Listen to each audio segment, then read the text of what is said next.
की याद में टिकट अनावरण। योगी बोले, जाति धर्म और क्षेत्र में बंटकर देश को कमजोर ना होने दें। नमस्कार, आप देख रहे हैं EH न्यूज नेटवर्क और मैं हूं आपके साथ ज्योतिका। आइए रुक करते हैं खबर की ओर। काकोरी ट्रेन एक्शन की वर्षगांठ पर आयोजित कार्यक्रम में मुख्यमंत्री योगी आदित्यनाथ ने लोगों से एकता और अखंडता की अपील की है। उन्होंने लोगों से पूरे जोश और उल्लास के साथ हर घर तिरंगा फहराने के लिए भी अपील की है। मुख्यमंत्री योगी आदित्यनाथ ने देश की एकता और अखंडता के लिए सभी देशवासियों से एकजुट होने की अपील की है। आजादी का अमृत महोत्सव की श्रृंखला में काकोरी ट्रेन एक्शन की वर्षगांठ पर काकोरी के शहीद मंदिर में मंगलवार को आयोजित कार्यक्रम में उन्होंने प्रदेशवासियों से आजादी का अमृत महोत्सव पूरे जोश और उल्लास के साथ हर घर तिरंगा फहराकर मनाने के लिए कहा। इस मौके पर उन्होंने काकोरी ट्रेन एक्शन की याद में डाक टिकट का अनावरण किया। संस्कृति विभाग के रेडियो जय घोष का शुभारंभ करने के साथ ही उन्होंने स्वतंत्रता संग्राम सेनानी, क्रांतिकारियों और शहीदों के परिजनों को सम्मानित भी किया। इस मौके पर उप मुख्यमंत्री ब्रजेश पाठक के साथ ही विधायक जयदेवी, आशुतोष टंडन और महेंद्र सिंह मौजूद रहे।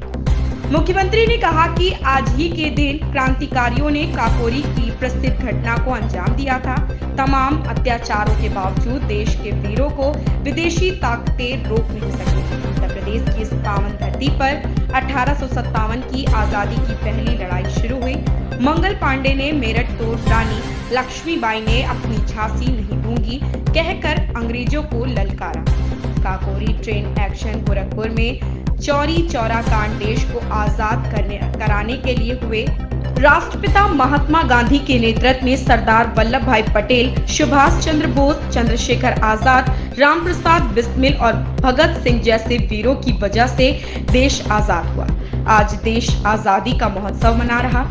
अगले 25 साल लक्ष्य दिखाएगा भारत की तस्वीर। मुख्यमंत्री ने कहा कि देश के प्रधानमंत्री नरेंद्र मोदी ने कहा कि अगले 25 साल का लक्ष्य तय करें कि वे देश को किस रूप में देखना चाहते हैं। जब हम आजादी की 100वीं वर्षगांठ मना रहे होंगे तब वो भारत हमारे सामने होगा।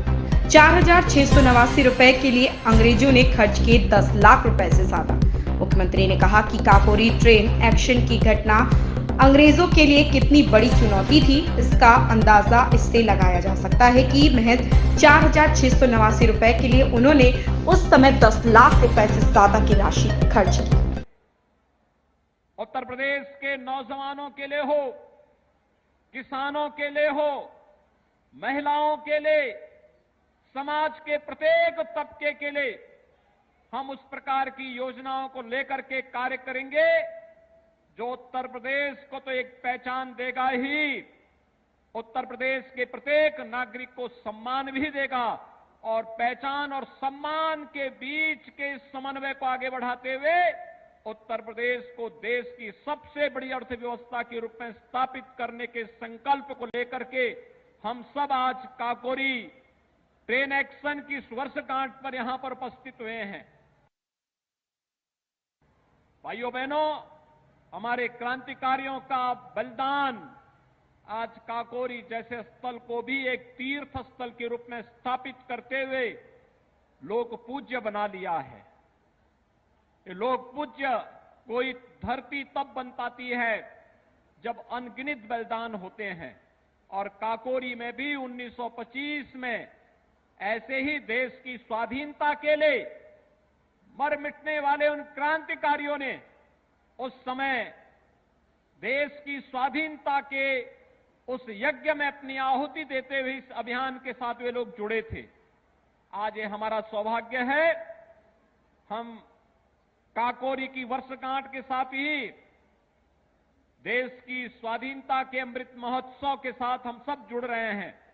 मैं इस अवसर पर आप सबको हृदय से बधाई देता हूं। हम सब जुड़ करके इस कार्यक्रम का हिस्सा बने। प्रधानमंत्री जी ने देश के अमृत महोत्सव वर्ष के अवसर पर हर देशवासी से अपेक्षा की है।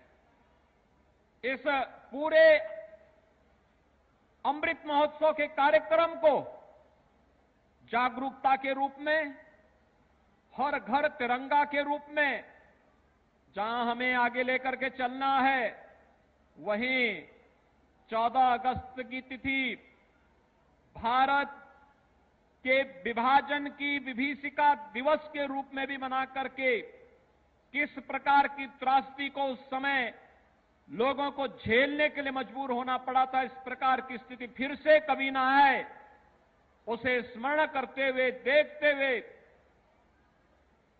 उस प्रकार का कार्यक्रम प्रत्येक जनपद में आयोजित होना, कार्यक्रमों का संकलन करना, एग्जीबिशन के माध्यम से उस समय की त्रासदी के जीवंत चित्रण को वर्तमान पीढ़ी तक प्रस्तुत करना और फिर सैकड़ों वर्षों की गुलामी की बेड़ियों को तोड़ते हुए 15 अगस्त के दिन जब देश स्वाधीन होता है, तो स्वाधीनता की उस एहसास को उत्साह और उमंग के साथ मिलकर के मना करके भारत को अमृत काल के अंदर दुनिया की सबसे बड़ी ताकत के रूप में स्थापित करने के अपने संकल्प के साथ हमें बढ़ना होगा।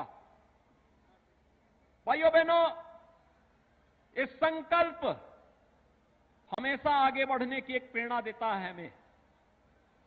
ये संकल्प हमें अपने देश के बारे में सोचने के लिए मजबूर करता है और उस संकल्प के साथ हम सब जुड़े हैं, इस विश्वास के साथ अभी से हम लोग मिलकर के उत्साह के साथ कार्यक्रमों के साथ जुड़ेंगे।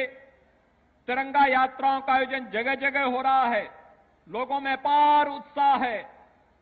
भारत के प्रतीकों के प्रति सम्मान का भाव हर भारतीय का कर्तव्य है और उस कर्तव्य के पथ पर आगे बढ़ते हुए यही हम सबका संकल्प भी होना चाहिए, यही हमारा धर्म भी होना चाहिए।